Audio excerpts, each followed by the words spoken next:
guys! Welcome back to my YouTube channel again. Hi, it's me, Joan Broñola again. And so for this video guys ay lulutuan ko na naman kayo ngayon ng all-time favorite natin po to, lalo na po sa probinsya, lalo na po pagkatapos na magtatanim ng mga gulay o mga mais, mani, yan po, ito po talagang favorite namin po lulutuin guys. So, simpleng luto lang po, ulam ito, pero napakasarap po talaga po, lalo na po itong lulutuin natin. So, whatever though, let's get started!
for today's video guys. Sana pinag-enjoy at napapalaway ko kayo sa video. So if you like this video, please give me like, thumbs up, and subscribe.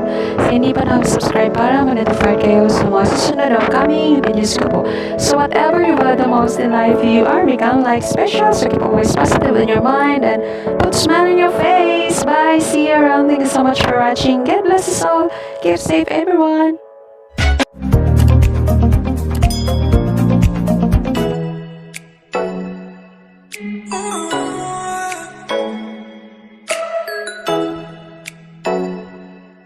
Oh